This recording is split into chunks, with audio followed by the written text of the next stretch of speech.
All right, good evening, everybody.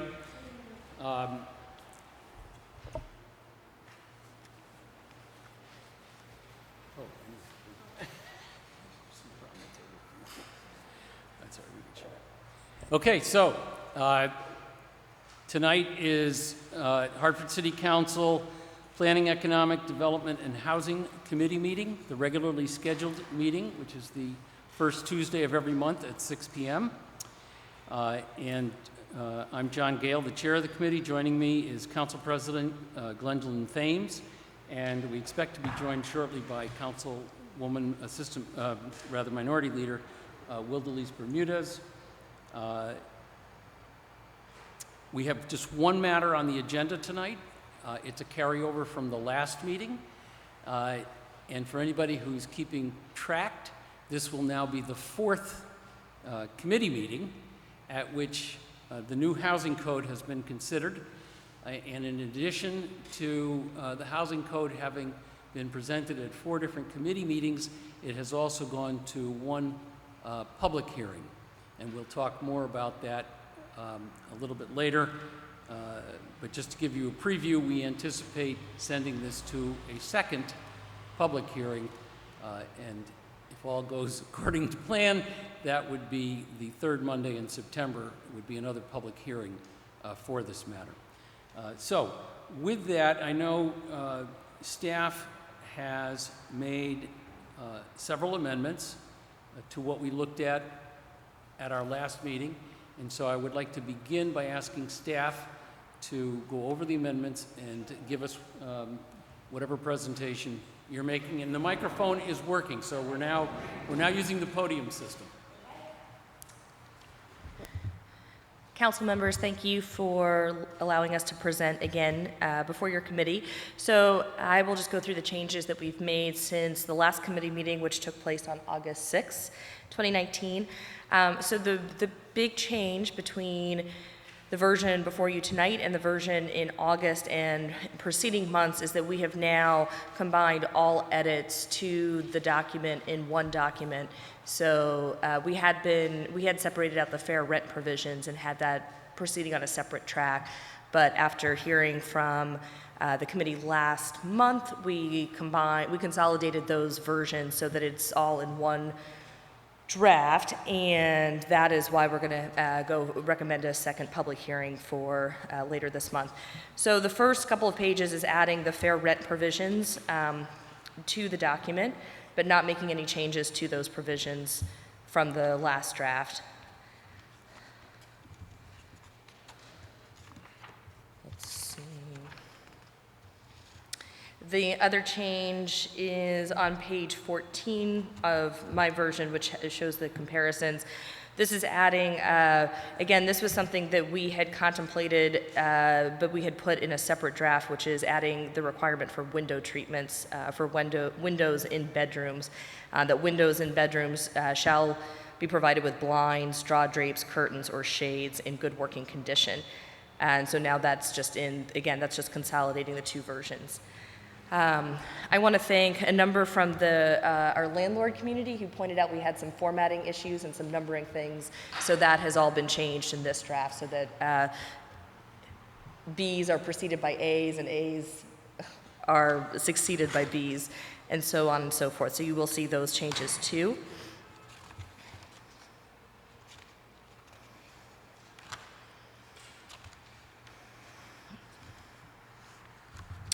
On page 22, we wanted to clarify, this was actually a recommendation from city staff under section 18-48, which talks about the transferability of a certificate of apartment occupancy. We just wanted to clarify that, so when a building is sold, the certificate of apartment occupancy will transfer from the previous owner to the new owner, and that transfer does not otherwise modify the term of the certificate of apartment occupancy.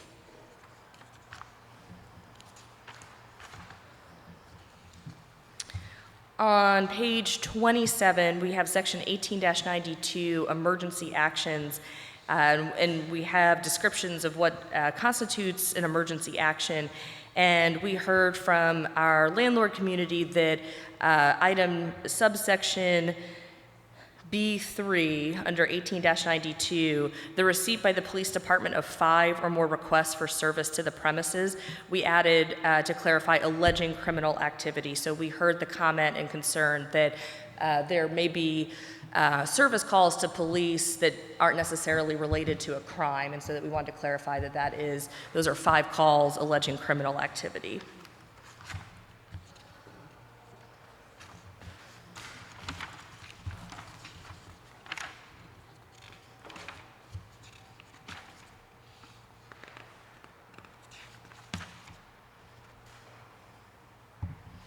Okay, and then the next change I have is on page 38.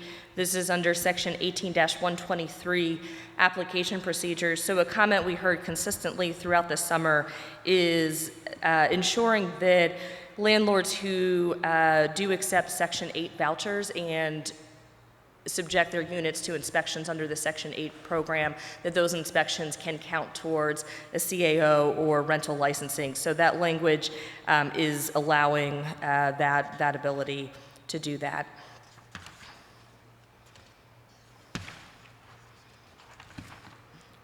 And those are all the substantive changes since last month.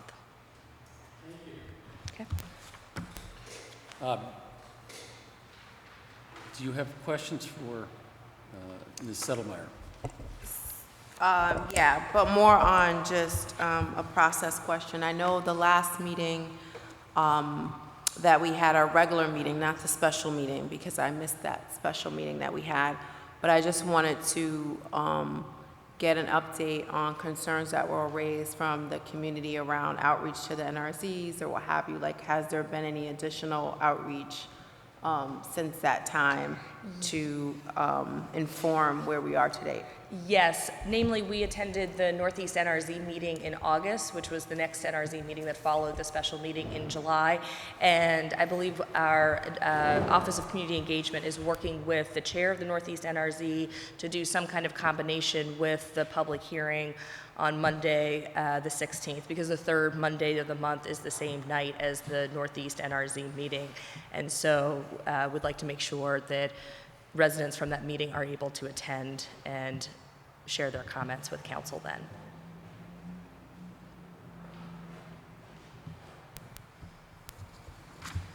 Thank you. Were there any additional outreach efforts above and beyond that? So, and then the other thing that we are working with Christian Activities Council to host a forum this Friday from noon to 1:30 at the Women's League off of Main Street. Thank you. Okay. Anything? That's it for now. So for Councilwoman, we've just been joined by Minority Leader Willis Bermudez, and for your benefit, Councilwoman, Ms. Settlemeyer has just given us an update as to what changes have been made to the proposed ordinance since the last meeting.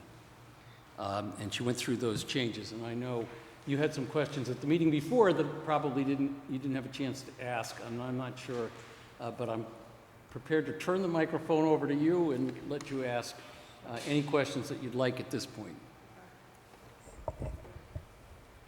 Okay, so thank you so much for being here today, and for everyone as well, from residents and organizers and activists in the community. So I understand and I recognize that there's been a couple of changes to this ordinance, and so what's before us is the final draft, and you just spoke to having different community conversations throughout the city to try to get, is it additional input, or is it? Just since the last committee meeting. Okay. And at this point, how many have there been in total? I'm not sure in total how many there have been. Okay.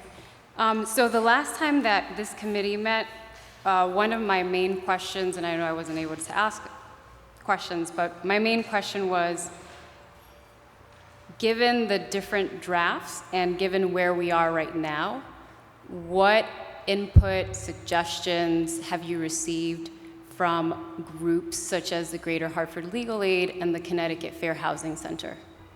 So I believe we did receive comments from both groups that have been fully incorporated in this draft. Okay. And then So now I'll go into the actual specific questions in terms of the ordinance. Okay, so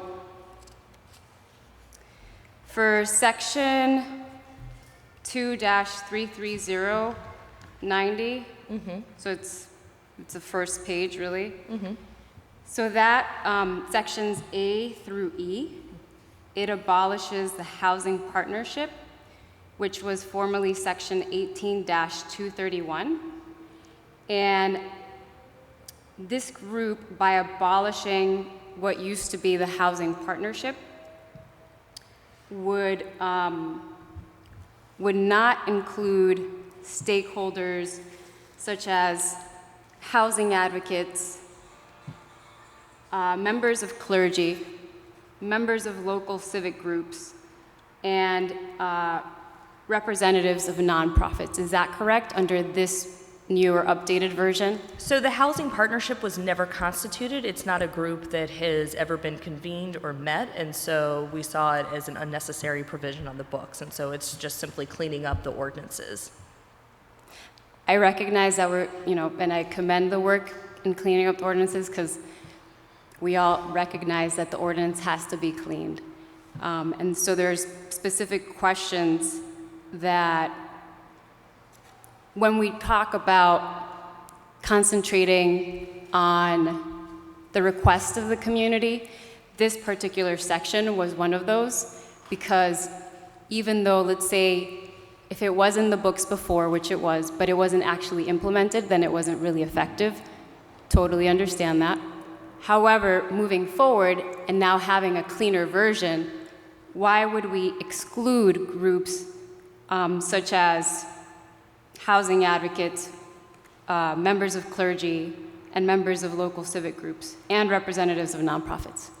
Why would we not put those specific designations in here? So we haven't excluded those groups. In fact, I would say that this effort has worked with all of those groups to get a document that everyone agrees to. And so if there's a concern, I have not heard until now that there was a concern about the deletion of the housing partnership. That's not a recent change to the draft that's before you. That started in May. That was not included. And I mean, if that is something that people want, I think we can certainly consider adding it back in. But this is the first time I've heard that we want to put that back in. Again, we've been working with each of those groups, and nobody has asked for that. Okay, so then you would consider putting that back in so that it's stated clearly as part of the newer ordinance moving forward? So what purpose would we be, again, the group has never convened or met. So the purpose would be, so if it says, comprising of 5 people and having them serve 4-year terms, the purpose of having that specific language in this newer updated ordinance would be to assure that when the mayor selects these individuals to be part of this group, that it includes X, Y, and Z, that it includes a housing advocate, member of a clergy, and also local civic groups and representatives of nonprofits. It's to make sure by So let me including clarify. So you're not saying to add back in the housing partnership. You are looking to add to the requirements for establishing the Fair Rent Commission. You could call it housing partnership, you can call it the fair housing. But those are two different things. That's why I'm asking for the clarification. We are creating a Fair Rent Commission, which was created under the existing ordinance and does exist and does meet. And so I'm just clarifying, are you seeking to also create a housing partnership, which had been contemplated under the existing code, but was never convened, never met, never formed, never did anything? Or are you looking to sort of beef up the requirements for appointing people to the Fair Rent Commission? Beef up the requirements Okay. to the commission. Because that group clearly, like you said, it never convened, never met, didn't exist, only on paper. So when you're putting commission members together, it has to incorporate these specific representatives, because the last thing that we would want And in a those specific commission, representatives are housing advocates. housing advocates, members of clergy, members of local civic groups, and representatives of nonprofit agencies. included as Members part of of civic groups. what you already have. Yep.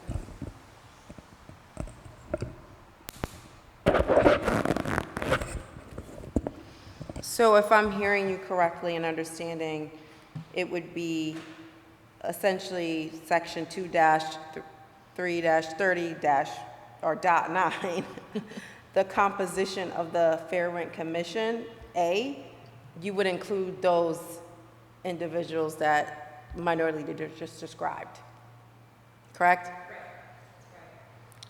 So we may go up to 7 members Right. versus 5 members. And in fact, we did contemplate taking the commission up to 7. The problem is then the existing Fair Rent Commission would not be in compliance with this new code. And so that's why we left it at 5 and the 2 and 2. Well, the we two can add landlords. some, fair point, and I think we can add some language around, and we have our attorney here, that basically until we get to the 7, that they operate in compliance or something, like there's a start date of when the 7 number composition would trigger,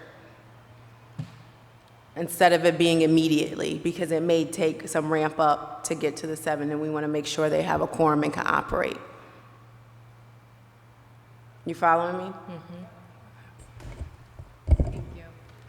The one note on creating there is an issue with, as I understand, one of the concerns we heard from actually our city staff who staffs the Fair Rent Commission is that there are a number of commissions and boards that are not fully staffed at their appointees. So we can work with Corporation Counsel to get that language so that no commission is operating against the law just because they haven't had their full membership appointed. Yes. Thank you. Then in page 12 of the ordinance,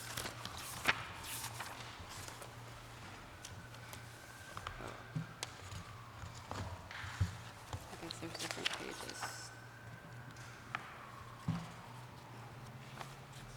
Should probably refer to the actual section because the pages change.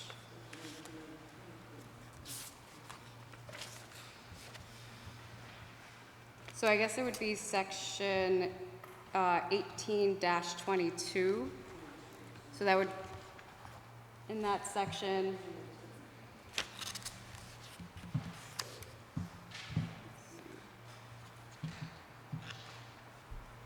I'm comparing the previous one and the current one.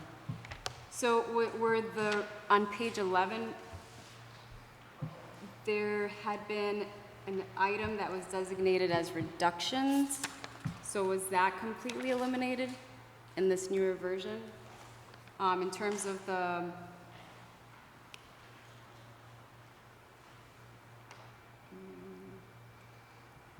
self-certification process? The self-certification process is still in here. In subsection G, For that section? yes. Okay.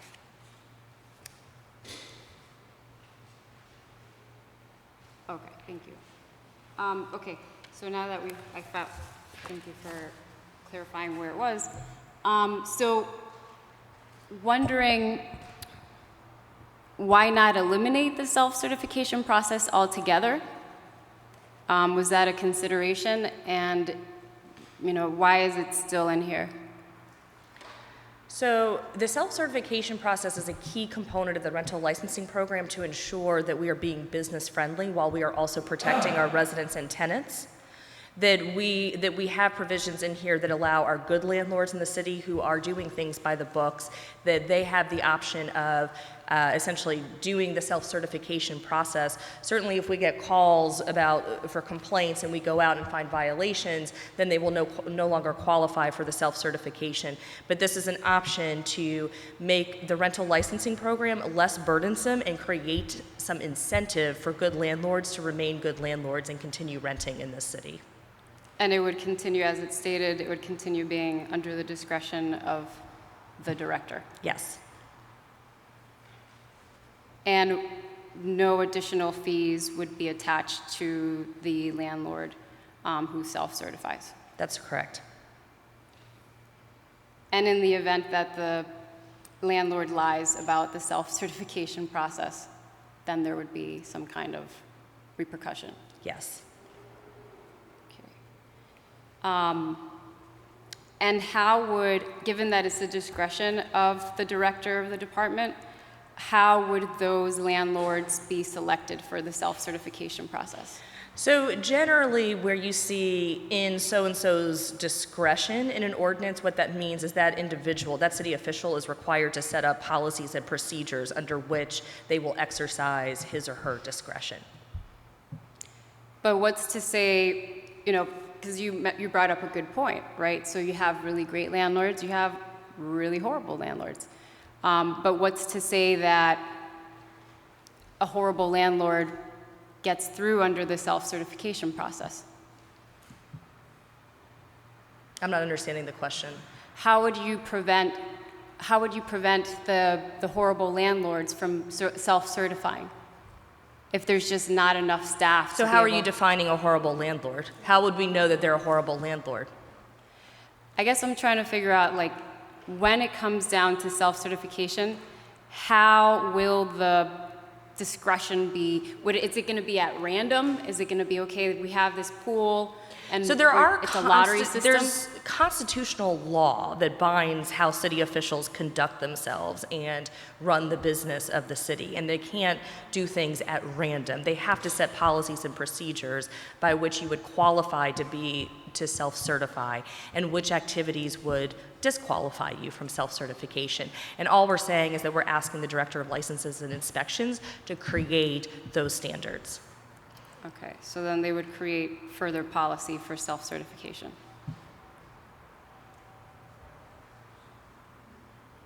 Okay.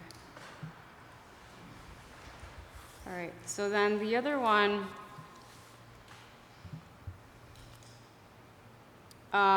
so in the version that I'm looking at, I'm trying to go back and forth between the two. Director of License and Inspections may call upon any third party.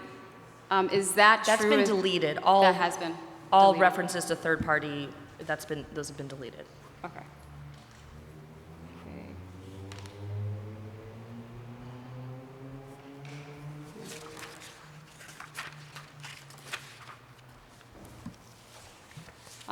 In section 18-30, so let me make sure that I refer to the updated version.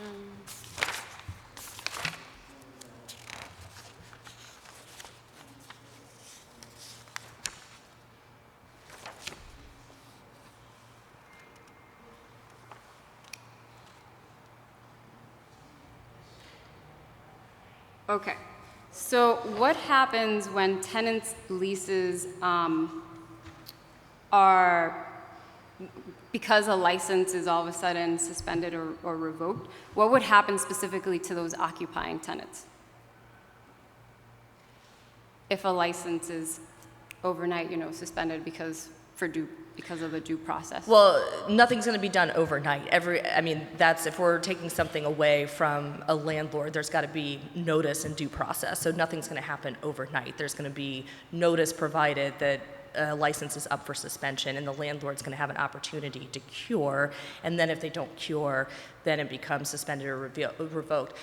Tenants, depending on what the action is, it may trigger our relocation policy. If it's not severe enough, which is, I'm being academic here, I'm not sure what the situation would be that is severe enough to cause a suspension and revocation of a license, but not severe enough to trigger relocation. But if that were the case, the expectation is that the tenants would remain where they were. They would continue paying rent, but that rent would go into escrow and be held by a court and not go to the landlord until we could get another owner in place or remedy the revoked or suspended license. Okay. So it could potentially trigger a relocation? Yes. Yep, go right ahead. Because that was actually going to be a part of one of the questions that I asked with respect to what triggers relocation in section 18-100. And I guess, because some of this stuff is subjective, and I think that's what makes it difficult to kind of really understand, like, what are the minimum, like, thresholds or thresholds that will trigger, you know, action by the city to relocate individuals or what have you. Like, what level of quality, you know, are we, you know, talking about that, again, triggers these things. So I think that's what makes it difficult to kind of really kind of understand what it is that we're talking about. So I guess from a relocation perspective, it's like, what is the level of severity? What are the, like, the thresholds that would kind of trigger that? So thank you for that question. So I will say the section 18-100 on relocation in this ordinance is a somewhat simple section in the sense that it is just clarifying for tenants that there is a relocation policy and that certain actions under this ordinance may trigger relocation. What's in fact going to govern this is a side project that we're working on with legal aid, which is the city's relocation policy, which provides more detail on the severity of actions that will trigger relocation. And is the plan to bring that before City Council? It may be. Sorry. This is Eric Johnson, Director of Development Services. Just to your point, I don't think that a relocation action is subjective. Particularly as we've been going through our new ordinance, there are, we'll call them, there are tier 1 and tier 2 offenses that trigger relocation activity. Like a fire is an example of a tier 1 offense, or something that would result in acts of a condemnation as a result of fire, flooding, an infestation. Those are. Where are those in this? I think That's what you in the saying, relocation I'm saying that's part of the So relocation. that, I think that's the issue, right? Like, we're not seeing that side by side, so that's the disconnect. That the section here, the ordinance is just giving us the broad authority to essentially create that relocation policy, similar to the policy for the self-certification program. That will have to be a subsequent policy that gets fleshed out. Right, Yes. and that's kind of my broader concern on reading this, because a lot of it is, you know, may, some of it is shall, but where it's a little bit ambiguous, obviously we have to have policies and procedures in place. And so absent kind of understanding what the policies and procedures are, it's hard to kind of, that's a lot of the questioning that the minority leader has, because again, it's kind of how do we drive that up to operationalize it? Right. Because a lot of, you can have a law on the books, right? But if we're not operationalizing and enforcing it, that's where it becomes a problem. Right.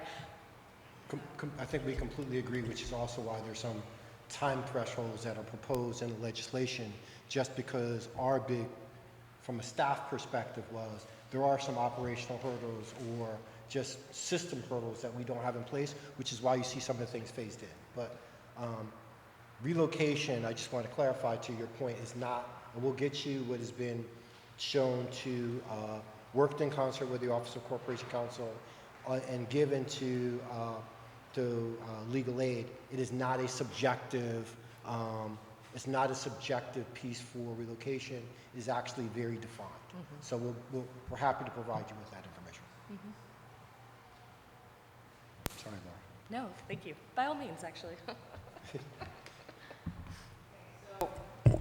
To continue, so I see that the section 18-62, it says reserved on there. So can you just explain, so was that section as it was originally, or the last time it was drafted, just eliminated, or what's happening with that? Where it has to do with the occupant's responsibilities. So in this final draft So I'm not version- sure what version you're looking at, but the I'm draft going that's back and currently before the city council, there's a section, there's Article 5, additional requirements for group living dwellings and group living units, and there's a section 18-60, and there's a section -1861, and then sections 18 through 62 through 69 are reserved. Right. And the next article starts with 18-70. Yeah, that's what I'm looking at. So what I'm doing right now is I'm sitting before you. I'm looking at the version that you sent us on 7/19 and then I'm looking at this final version. So that's why I referenced section 18-62, it says reserved. Well, actually, technically, it's till 18-69, it says reserved. So can you What just- provision are you looking for? Because it probably got renumbered. So where it says occupant's responsibilities, so was that just, So that's been moved. That's Uh-huh. just a different section. okay, That and that's is now,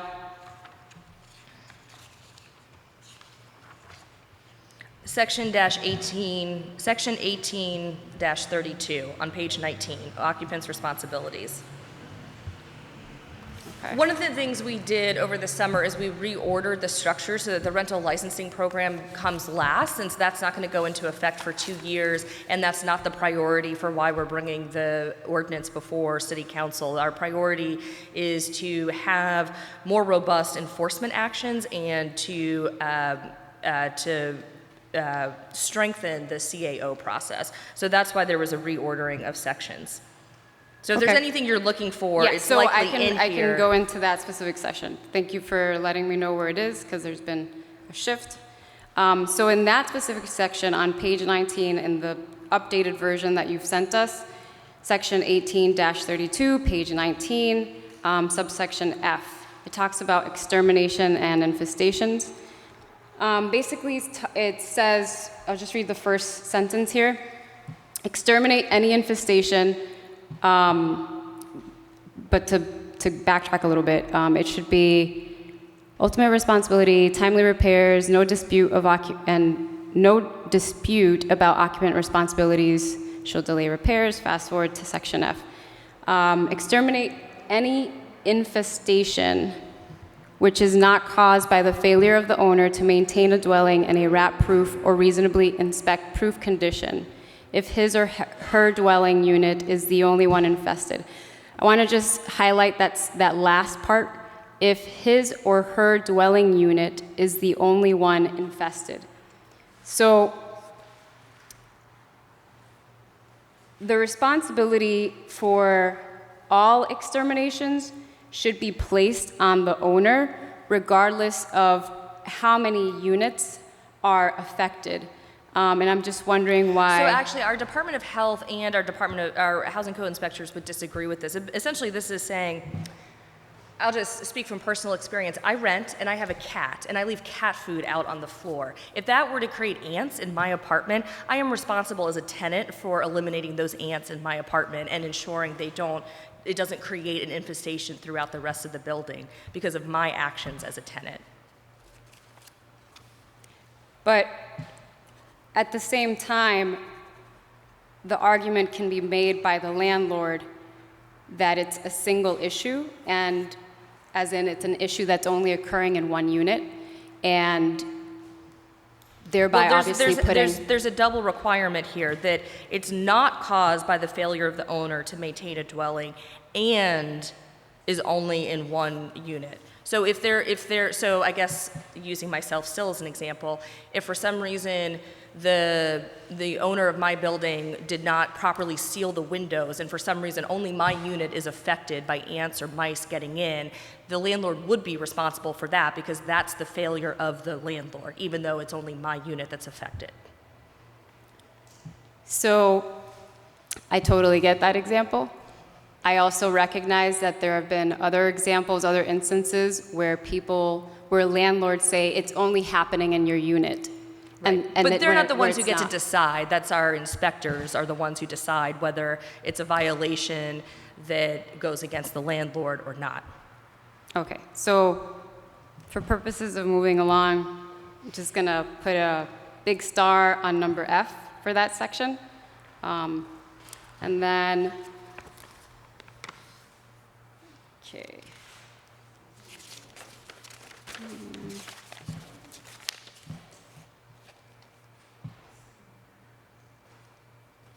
Okay, so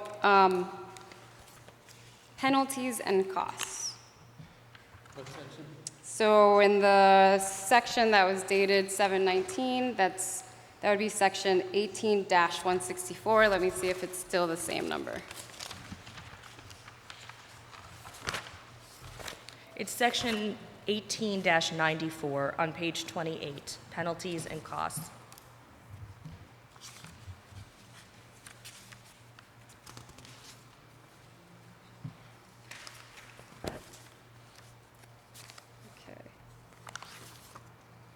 Okay, so I see that even though the page number and the section has been moved, it still consists of the same A through F, A through H language that had been placed in the 719 version. And so overall, if we look at this section, section 18-94, A through H, wondering if the existing penalties, which are consistent with state statutes, are going to be retained. Yes. That was something that, yes, okay. Are you raising a concern? Just wanted to make sure. Asking the questions for the record. Okay. Okay.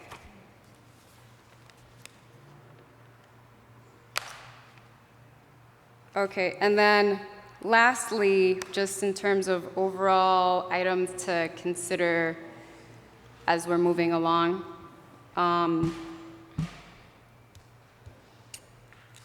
are there, and this had come up in the other committee meetings that we had on this ordinance, are there going to be any provisions to see the CAO online?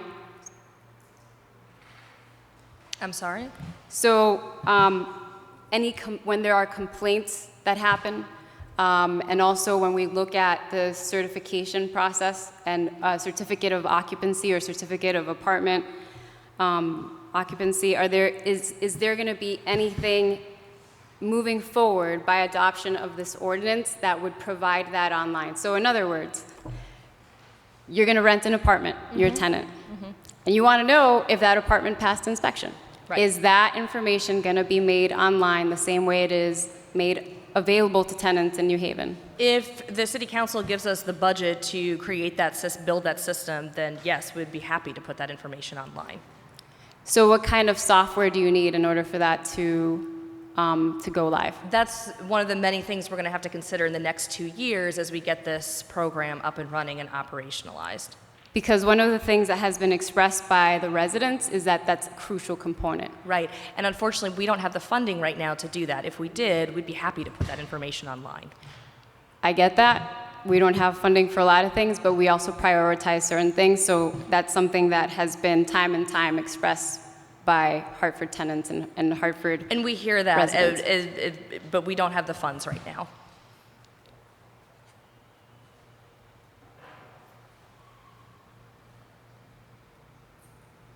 So as you're drafting, there's, clearly there's this ordinance, and then you mentioned the policy. So there's a lot of language that's going to be subcategories or subsections, more information that's even more detailed for certain sections. So like the director's discretion for self-certification is one example that you brought up, et cetera.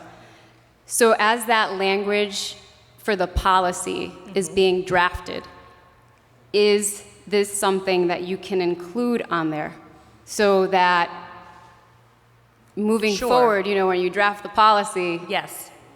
Okay.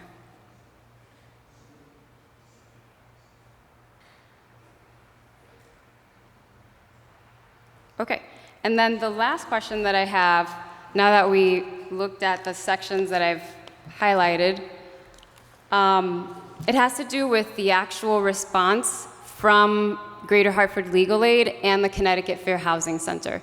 I asked this question in the previous committee meeting. I said, can City Council and residents and just people in the community have access to the suggestions, input, letters that Greater Hartford Legal Aid and/or any other organizations have submitted to your office in reference to their response for this ordinance? And so I said it then, I asked that question then. I'm going to ask the question again, but this time with this updated ordinance. Have you received any responses from the Greater Hartford Legal Aid, Connecticut Fair Housing Center in reference to this updated ordinance? Or any other I believe entities? I answered that question the first time you asked it tonight, which is yes, and would be happy to share with you any letters and responses that we've received. Okay. All right. So that being said, and thank you for letting us know that they did share an updated response. So I have a copy of the June 17th letter that the Greater Hartford Legal Aid provided a response to. However, it wasn't shared with me on City Council. I had to reach out to Greater Hartford Legal Aid on my own. And Councilwoman, for the record, you're always welcome to reach out to me directly, and I'm happy to share with you whatever you'd like to see from my office. I did. I said it through the committee level. But that's not, I'm saying you're welcome to reach out to me directly. That's not reaching out to me directly. So when we ask questions at the committee level, we ask them so that the community can know what kind of conversation is happening, and so that it could also be put on the record in terms of just these requests that are out there, just for full transparency. But many of the questions that I've asked here tonight are actually in response to the Greater Hartford Legal Aid letter, and specifically the sections on page 1. So when I started off and I listed the different folks that should be included on there, these are questions from the Greater Hartford Legal Aid. And so I think it's really important, and also in page 19, when we reference that section as well, those are questions that were drafted by Greater Hartford Legal Aid. And so I think it's really important that as we move forward and we talk about this really important ordinance and having input from the community, that the community have access. The community and also City Council and everybody have access to the responses that have been written from legal experts that are doing this work day in, day out. I think that's crucial so that we can move the conversation forward and for full transparency. Absolutely, and I will say for the record, I think the Greater Hartford Legal Aid is an excellent organization and an important stakeholder. There are many stakeholders that are part of this process and who had input, and unfortunately, I mean, the nature of drafting legislation and drafting policies is that you can't satisfy every stakeholder that has input, and that this process and this draft before you, I feel very comfortable and confident saying that this is a document that protects our tenants and protects our residents and has significant support. This is in direct response to the concerns we've heard through the Christian Activities Council and the various tenant advocacy groups and work that has been done over the last year and a half. And I respect that. I think it's great to have input from Christian Activities Council. It's super important. But I think it's just as well, side by side, as important when the mayor's office receives a letter from the Greater Hartford Legal Aid in reference to specific sections of the ordinance, that this information also be shared with groups like Christian Activities Council, any organization, and also City Council. Because while the tenants have lived experiences, and these are important experiences to include as part of this ordinance, we also have attorneys who are doing this work like day your in. husband? Well, he doesn't really practice this area of law. He practices another area of law, not having to do with tenant rights. But when we have Greater Hartford Legal Aid attorneys working on these issues day in and day out for housing law, then we need to look at that, at those parameters. Duly noted. So thank you.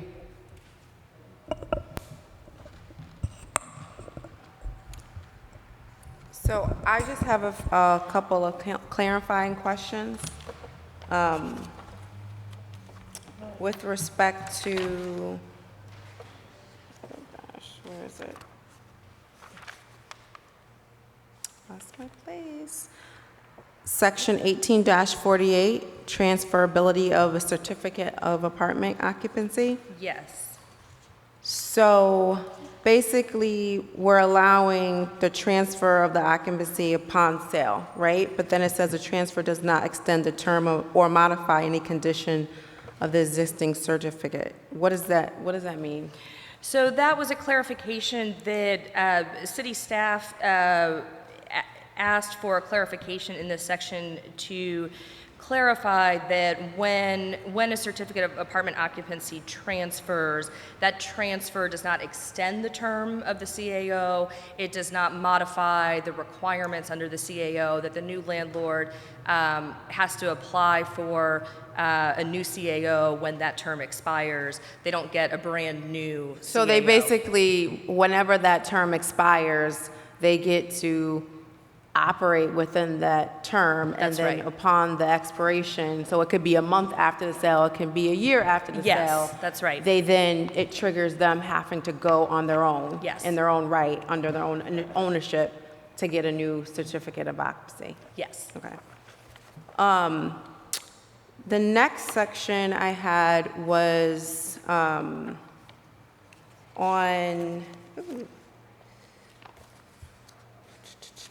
sorry, I'm losing my place, where it talks about the requirements of the unit, where it goes into detail on kind of like what the specific specs should be, like the ceiling height, Yes. 3118. And so I guess I just had a question around, those are standard kind of dimensions? They are, So we yes. can expect that everybody's apartment is structurally that way? And that's what I just want to make sure that I'm understanding, that our assumption is that those are the standardized kind of specs. Yes, and we did have, these were the provisions that we really had not only our housing code staff look over, but also our building and planning and zoning and health to conform that all of our, I would say, our staff who are truly experts on the codes, that this is consistent with the codes as they've been trained to interpret them. I actually would expect that we may find some units that do not comply with this, and we're going to have to address that. Right, so I guess that's my question. Within this ordinance, because it says the owners must, right? It doesn't provide any flexibility when apartments that have been like that for 20, 30 years, 10 years, that don't fit into that spec, what is the kind of relief for them, or kind of, because again, that could be pretty expensive if you're asking Yes. somebody to structurally, Agreed. So I would say two things. So the first is another reason for why we're asking for not only the 2 years to get the rental licensing program up and running, but also the phase-in, so that the 3-family units will have 5 years to get. So they have some more time to comply with this. The second thing is that these are not things that we would be inspecting for on a rental licensing application. We're not necessarily going to go out with a measuring tape on a rental licensing inspection. The rental licensing inspection will be looking for serious violations of the housing code that will have to be laid out under our inspections policy, another policy we will have to put together under this ordinance.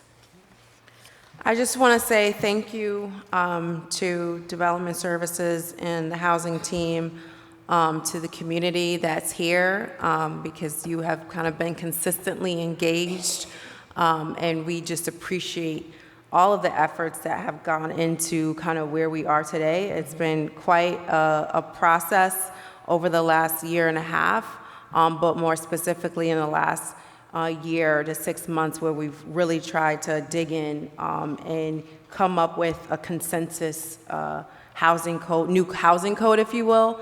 And I think, we're in a good place. I've spoke to many members of the community that support this and that have had input. So I appreciate those efforts.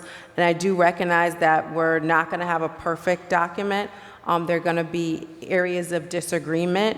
But I will say that I think where we are is a good step in the right direction.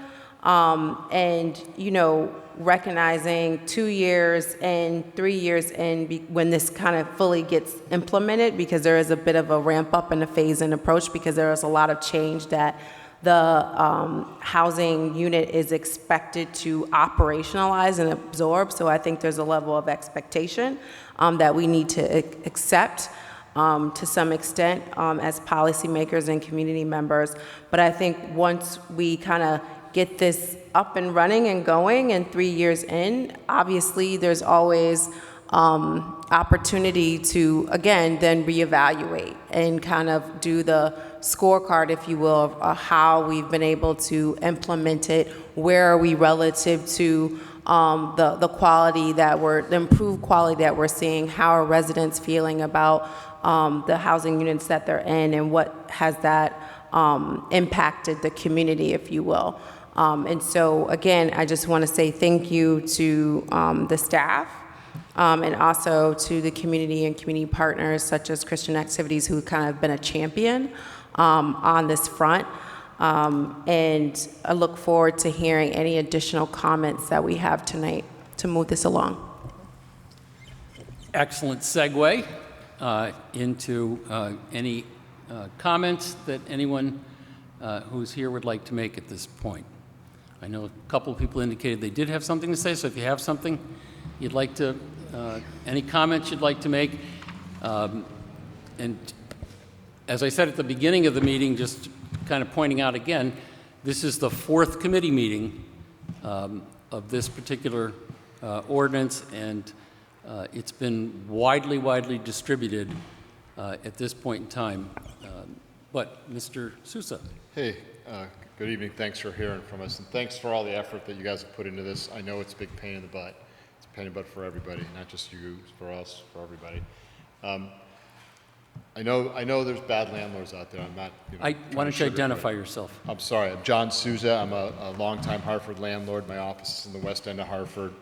I've owned property in the city for over 30 years now. My father was in the same business. That's how I got started. I love being a landlord. I have a good relationship with my tenants for the most part. A couple of my things here are general comments, which I think are important for everybody. I did have something, my first comment was about grandfathering some of the stuff, like some of the buildings that are, I've had units like, I'm going to call it basement units, kind of a half basement unit, but if it doesn't meet the requirements of the ceiling height or something, am I going to have to like not rent that anymore? And if that was going to happen, they're going to give me tax relief because I'm 20% of my building or whatever is not rentable anymore. Didn't make any sense to me. I mean, grandfathering made more sense to me, or at least an appeals process. I saw an appeals in here, but I didn't know if that meant for individual statutes or whatever requirements to the housing code. So if it includes the appeals, I'm okay with it because I think common sense will prevail. I think that's all anybody's looking for.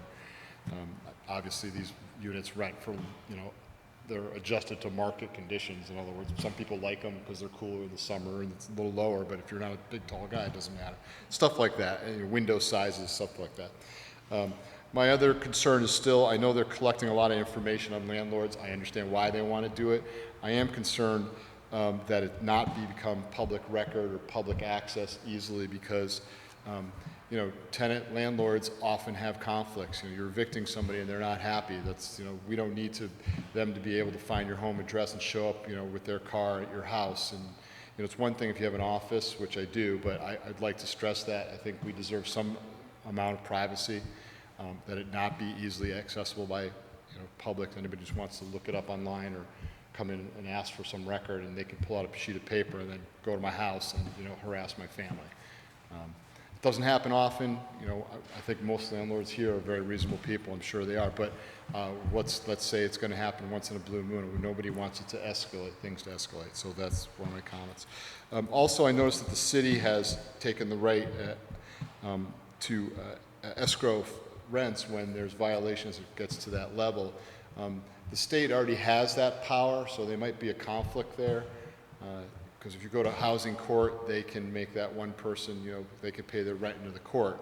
I assume everybody's familiar with that, if you guys are, yes. So that may become a conflict of interest one way or the other. And I don't think I'll be stuck in the middle, but the tenant might be stuck in the middle. So that was one of my comments. And also, lastly, the heating inspection reports that they require. I have a guy that is on call 24/7. I have a contract with him in a bunch of units, more than Hartford. If I get a letter from him saying, I do all John's repairs in the middle of the night, whatever he needs, at a so-and-so rate. You know, because if I hire them to come to 10 buildings, it's going to cost me, you know, $800, you know, $75, $80 just to do an inspection. They flip on the thing, make sure it works. I think the money's better spent, in my opinion, of, you know, making actual repairs when they're necessary. That's my opinion. I understand what they're trying to do, because when it gets cold and there's no heat, you guys get 50 calls, you know, down at the house. I got no heat, I got no heat, I got no heat. And the city has to run around. And I understand that part, but let's spend money where necessary. Let's spend the money usefully. So if I have a bad problem with the system, I'm happy to fix it. That's why I have these guys on call all the time. And I think most of the time your heating systems, if they do start, you know, you have a long cold winter, they're going to break down, and that's part of being a landlord, of being a property owner anywhere. And you're going to have somebody around. Even the gas company comes and does it for you today. You can sign contracts, and they'll come and do it for relatively inexpensive to fix stuff. So I think the money's better spent. That's my opinion. I understand what you're trying to do by saying you need to have it inspected yearly or when you do the certificates, but you're spending money to inspect something, and if it is broken, they're going to fix it. But when you go to turn it on, it's not going to work. They're going to have to come back anyway. So it's just a double whammy is my thought. So those are my big things. I want to say one other thing. I've said it before, is that I did talk to my friend who's a banker, and they are concerned a little bit with the ability to shut down all of rent collection because of the violations. I understand what you're trying to do. It's obviously a large hammer to get people to do things, but if you're a bank, you're going to think twice about loaning in Hartford. And that's a concern if people start to get gun shy coming into Hartford to buy property because they can't get a mortgage or whatever. They have a harder time getting a mortgage. They can't get a seller or buyer when they want to sell. That becomes a problem, and you're going to get more of the problems, not less of the problems that you're trying to solve. So I don't know how to solve the problem. I'm just pointing it out from the landlord's perspective. I'm sure there's ways to solve it that everybody can make it work. I understand what you're trying to do is very reasonable overall, and you need big guns and you need small guns to solve problems, but sometimes we don't need big guns. We need maybe more other kinds of solutions. So, thank you. Thank you, Mr. Sousa. Anybody else like to comment? Did you just kick me? Right or up? No, sir. Good evening, everyone. Through the chair, I just want to, Pastor A.J. Johnson, senior pastor of Urban Hope Refuge Church, resident in the Blue Hills neighborhood, and community organizer with the Christian Activities Council. I just wanted to go on record and say to Councilwoman Thames, Councilman Gale, Councilman Bermudez, Ms. Settlemeyer, Mr. Johnson, no relation, that I appreciate this process. I just want everyone to know that this process has been a fair process. I mean, meeting 4 times, getting various emails, various communication on the process has been one of the most open processes I've been a part of in the city of Hartford in a long time. So I want to say on record, and which most people rarely ever do, give credit to you all. I want to give credit to you all on this process. This process stemmed from residents who, in the Clay Arsenal neighborhood, who have been going through deplorable conditions. I'm sure you've watched the news. I'm sure you've seen it in the paper. We've done the best we can to magnify this issue because there are so many people that are going through these issues that we're talking about. And this housing code, what we found out was when we went into the units to provide assistance to residents, we looked at all the tools that we had at our disposal. And as we looked at the housing code, we realized that it wasn't strong enough to hold a landlord accountable. I know there's good landlords, we made that very clear, but there's also other landlords that go under the radar, right? That we never know about, that we never hear about, that the voices of those tenants who speak up never really get heard, right? And so when we looked at the housing code, we realized that there was no teeth to hold them accountable.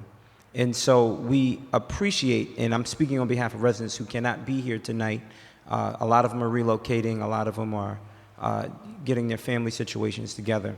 But we just appreciate the fact that this has been looked at. It's been over 40 years that this housing code has been looked at, and I appreciate everyone's input on it, but we have to get this done.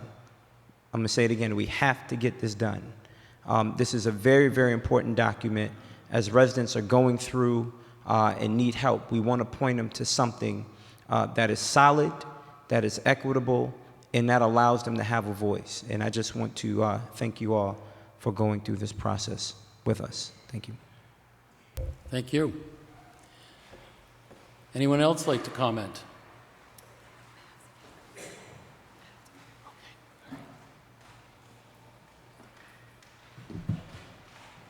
Good evening.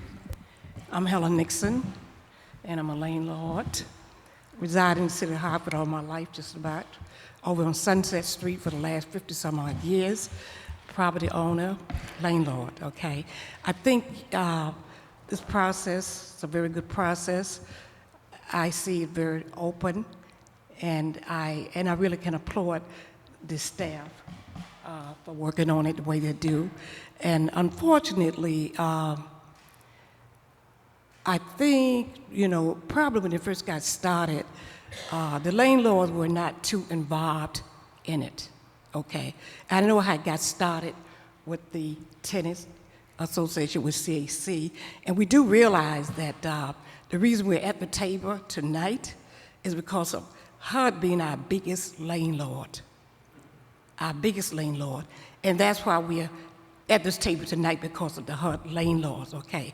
And I don't know too much about a lot of the landlords, but I do know me, for one, that been in the business now for the last 40-some-odd years, okay? Never had problems at all. And I can say also about some of the other landlords in the building. But thank God that HUD situation brought this to light, okay? And actually, when HUD, when they found out all the stuff going on with HUD, I don't know of private landlords. To me, it was all about the HUD clients, okay? When they really start complaining, that's when the city and everybody got involved because of that, okay? Which probably was a good thing, okay? But all of us, it's something that should have happened a long time ago. But actually, we do realize we and the city, as city leaders, are partly to blame too, because we did not have all the staff that we should have had. Because just to think, when you got like 4 or 5 inspectors for the whole city of Hartford, think about it. How could we in the world even think in our right mind that we could manage, inspecting all these units? You know how many? Even for North Hartford alone, we need about 5 inspectors. We got all the big apartment buildings, and that's where you had all the hard buildings over there, okay? But actually, like I'm saying, we as leaders, the leaders are partly to blame too, okay? And so, I'm so glad that we are doing this, because we do need to make changes. And I do understand we still need to do more. And I know this is just the beginning. I don't know when we're gonna pass this. But while we're looking at it, we want to make sure it's equitable for the landlords as well as the tenants. So that's why you see a lot of landlords here tonight, because they want to make sure that they are protected also, because they're the one that are paying the taxes. That really, we like small businesses, okay? So we really need to be at the table for no matter what it is. And I like the idea when she mentioned if this stuff was sort of online, that we could see more about what we are doing or what another one is doing, we could help each other out, okay? And I like the idea with those attorneys involved. And we should, as landlords, should also know what kind of responses that they are given, because we don't know, we just, we're amateurs, a lot of us, okay? So when you all get that information, from those attorneys or whatever, shared with the landlords, shared with us, because we do have a landlord association we just started in North Hartford about 2 or 3 months ago because of this. And we really all want to work together, and hopefully after this, we would have, you know, a new city. But I don't know how you're going to really look at all that HUD property. Are you trying to get rid of all of, the HUD is the biggest landlord in North Hartford. Everything in Hartford just about HUD, you know, tenants and all of that. So even some of the small landlords have, you know, HUD tenants, but you don't have the problem that we have with the HUD. But just make sure that we have the proper staff this time going forward to make sure that we are able to enforce the rules after we make them. So I still think you're doing a good job, an excellent job, and as a landlord, I'm willing to be at the table to help whatever. I just want to make sure that you don't kill me while you're trying to throw out the dishwasher or the dishwater. Don't throw me out too, okay? Because I'm at the table to make sure that, you know, we all on the same page. So again, thank you for allowing me to speak and be a part of this process. Thank you. Thank you, Mrs. Nixon. Always a pleasure to have you speak.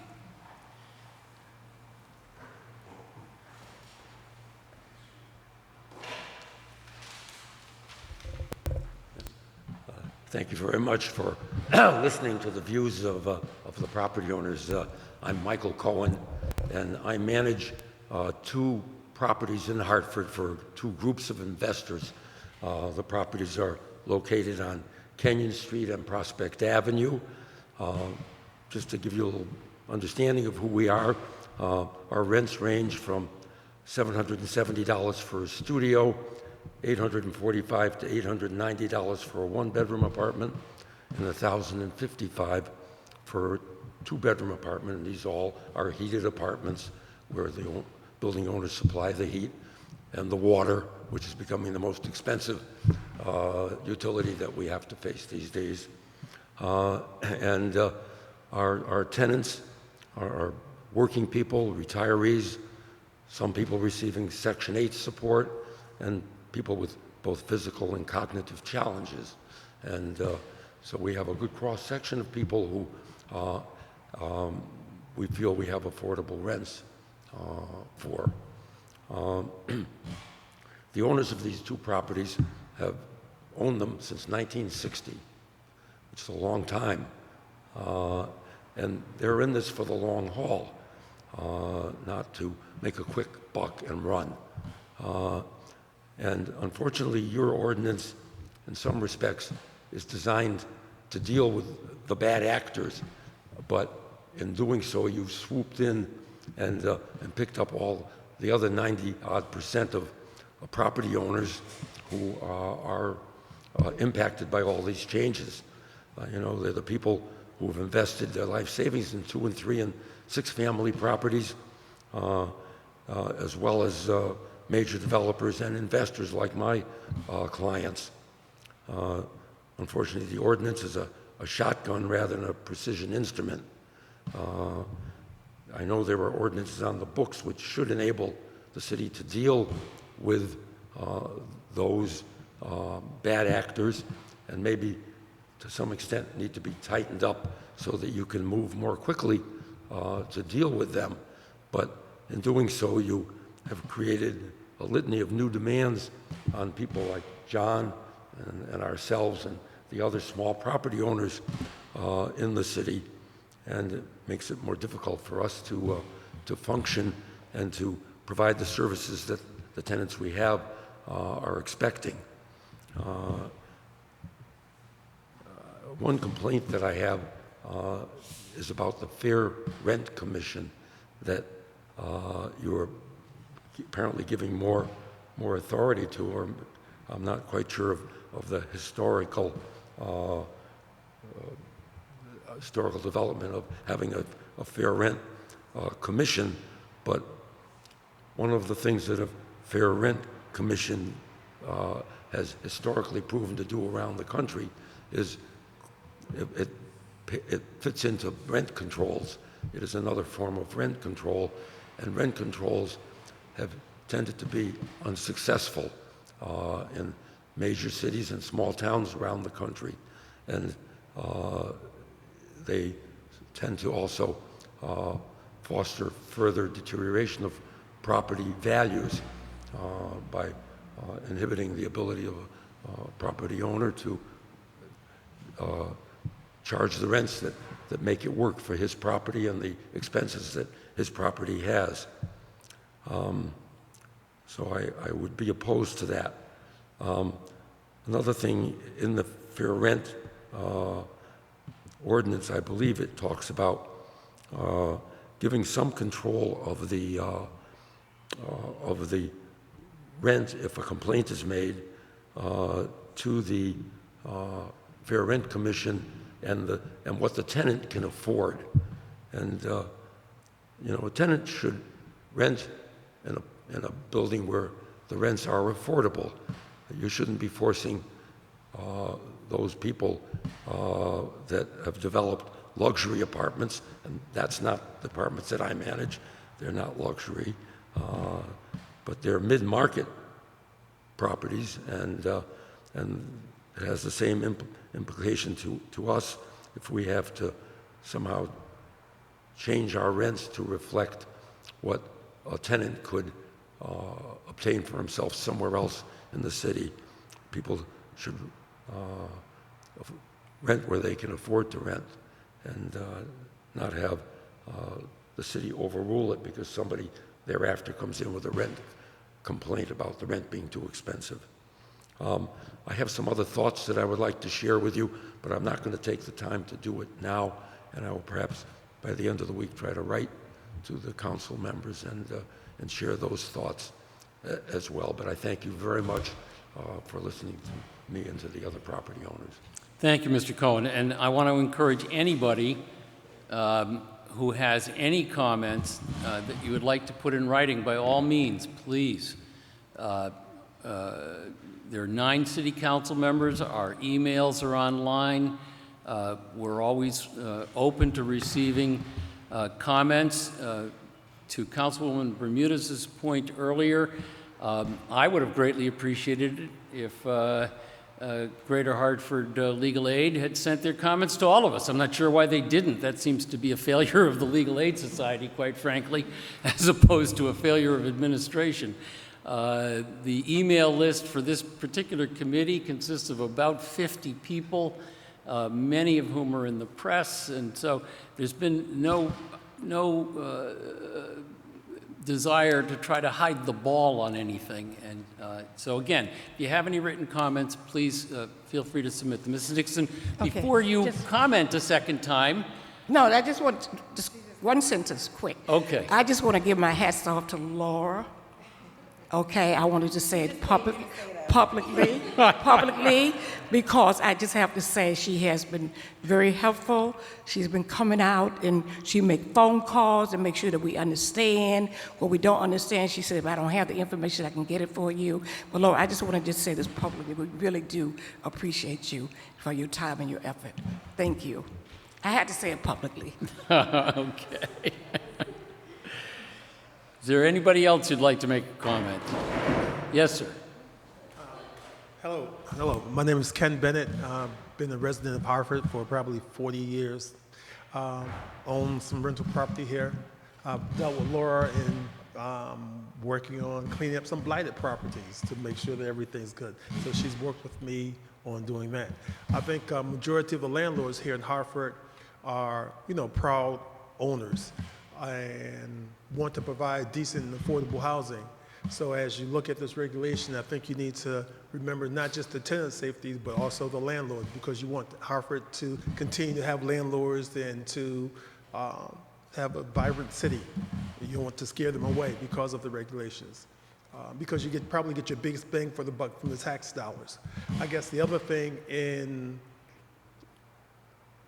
thinking or just listening to this, I'm not sure if you've given thought of not reinventing the wheel. It seemed like reinventing the wheel in the sense that there's a large majority of people on Section 8 in the various public housing authorities have the, come out every single year. They do their inspections and making sure that landlords are in compliance. And now it seems like you're going to have 2 different agencies doing the same exact thing. And if there's a problem, who's going to overrule? If a Section 8 inspector comes out and said this unit passes, and the city said it doesn't, what's the solution? As well as with Section 8, where you talk about if there's a tenant that may not be paying rent, may have a problem, and they can pay to this new Fair Housing Committee. Well, if that tenant's on Section 8, is that housing committee going to make the housing, is the city authority going to make the housing authority submit that payment? Because Section 8 may be covering 100% of that tenant's rent. So I guess one thing, or one suggestion is that you may want to, instead of having all landlords comply to this, saying, well, if that tenant's on Section 8 and this process is already being done in the annual inspections, then those tenants or that portion is exempt. So you're not wound up having a duplication of efforts. That's all. Could you, because there is a second. Actually, Mr. Bennett, thank you for bringing that up. That was actually, we did hear that from a couple of different, at least at the last committee meeting and possibly before that as well. And so we have written that into the ordinance that landlords that are accepting Section 8 vouchers and going through that process and getting inspected will not have to get inspections also by city officials as well. So we are going to. For the CAO. Yes. Well, there may be an option for the rental licensing program as well. And then the note, I also wanted to say the note on, violations, so that if you are a landlord and we send an inspector out in response to a complaint and we observe a violation, you will get a notice of that violation, and so you'll have the ability to remedy that or appeal if you feel like that was made in error on the city's behalf.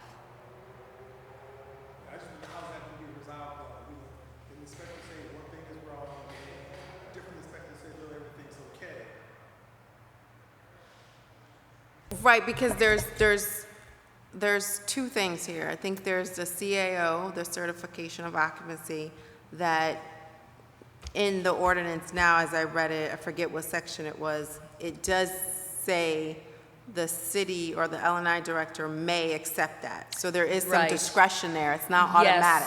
Yes. So there's that piece, but then there's the second piece all around. I think what Mr. Bennett is saying is the annual certification that landlords have to go through that have Section 8 tenants. Every year, they have to go through a recertification process. Mm-hmm. That's pretty rigorous. So are we saying we're going to accept that as, sufficient? So I think Versus subjecting them to multiple processes. So I think the idea and the plan is that if they are getting those regular inspections and satisfying those regular annual certifications and inspections as part of the Section 8 program, that will exempt them, or that will qualify as the inspection under the CAO or rental licensing.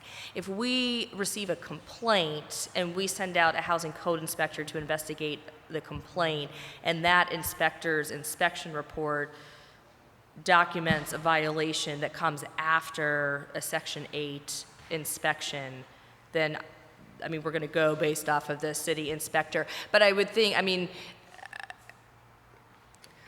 yes. Can I just step in for? Sure. I just want to say, to deference, the Section 8 thing is complicated in this respect, right? In the city of Hartford today, there are 4 different agencies that inspect for Section 8, right? So the city of Hartford being one of them, the Housing Authority, J.D. Amelia, and then other people. So there are 3 or 4 different people. So one, there's not always consistency in standard, right? So I think from a housing code standpoint, the ones that are, so I just want to say that just because it was a Section 8 issue, right, they should go through the process. It does not always mean it's going to be exempt.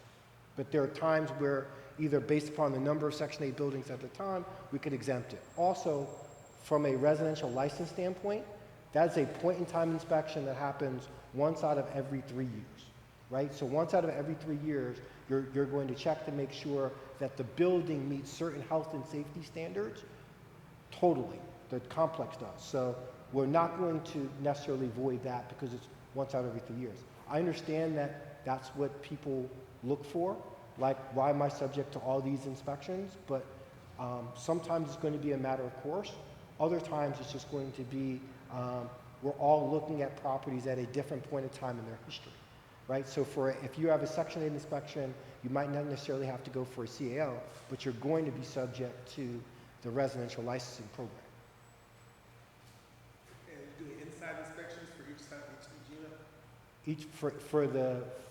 For the residential license, I think it's a percentage of the units that need to be inspected. It's a percentage.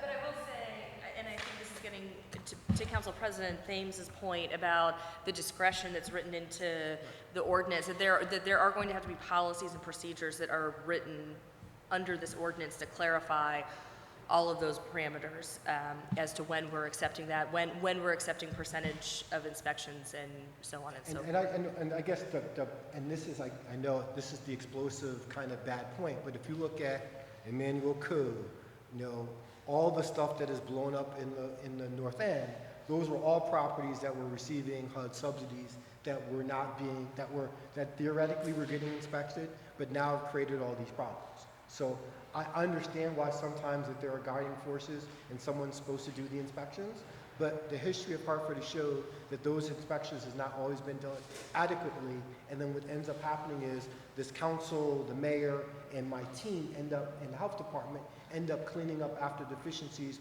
what happened when someone didn't do those inspections right. So in deference to your point, we're going to try and make it as business friendly as possible, but the tenant advocacy, the quality of life issue says that we have to look at this kind of more thoroughly, because when there's deficiencies in that, usually either this body or this group is the one that ends up having to act. Thank you very much.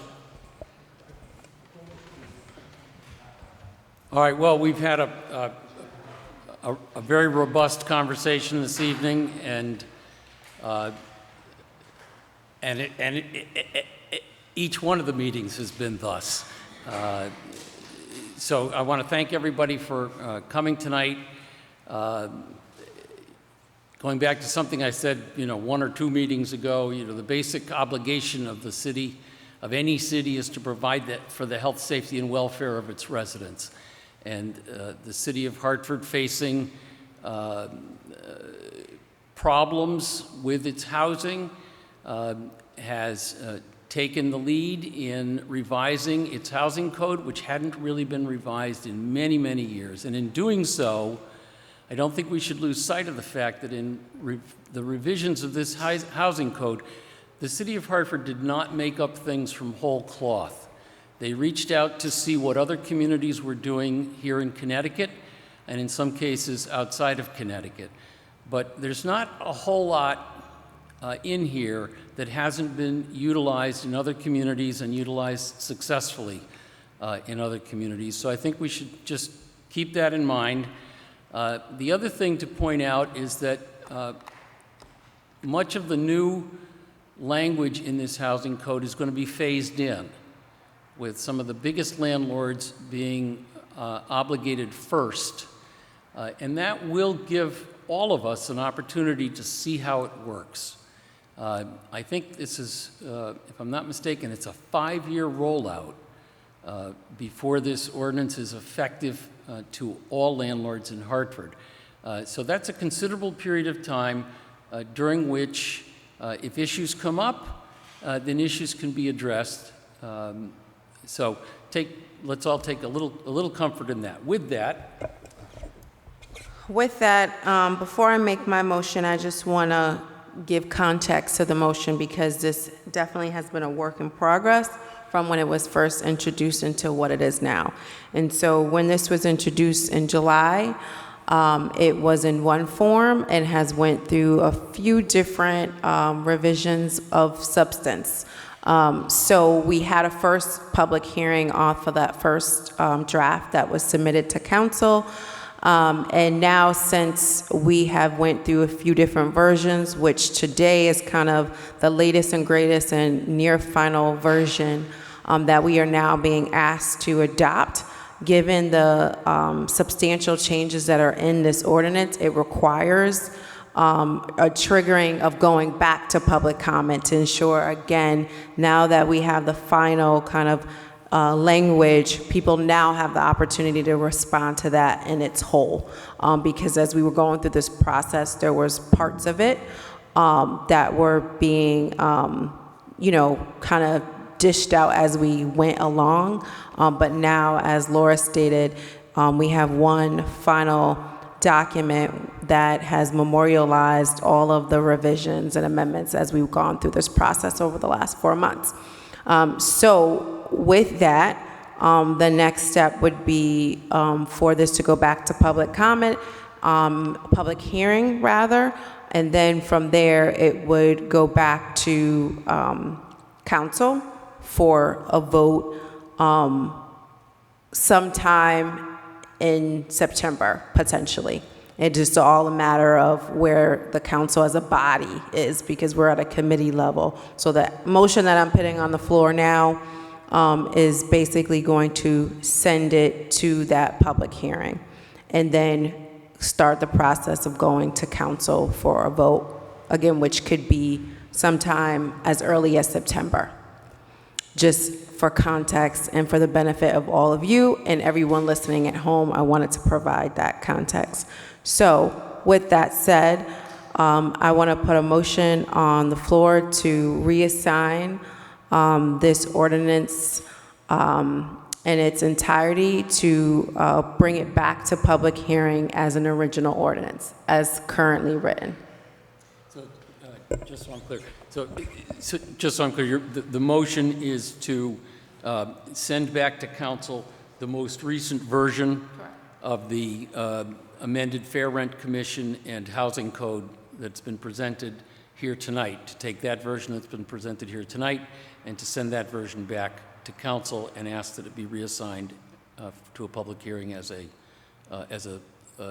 it were a new ordinance. Correct. Second. All those in favor? Aye. Aye. Okay, it's adopted. No other business here tonight. This meeting is adjourned. The public hearing, if all goes according, public hearings are always the third Monday of the month. Unless that Monday happens to be a holiday, all public hearings for ordinances, let me back up. All ordinances, and anytime the city of Hartford is transferring an interest in land, all ordinances and land transfers must go to public hearing, and those public hearings are always held the third Monday of the month. So the second Monday of the month will be our council meeting next week, and at that meeting, this will be referred to public hearing. I believe the third Monday, which is September 16th. And then the second council meeting of the month is always the fourth Monday of the month, so potentially on the fourth Monday of the month, it could be enacted, but it may be that it's delayed until the first meeting in October because there are also some legal requirements for timing between public hearing and enactment of ordinances, which Mr. Delvesco will be happy to inform us of between now and Monday. So, and I didn't identify our Corporation Counsel, Jim Delvesco, who's been sitting here. So, with all that, I'm going to adjourn the meeting tonight. We'll hang around to answer any questions anybody has. No, I just wanted, the public hearing happens the third Monday of every month at 7 o'clock here in council chambers. Thank you all.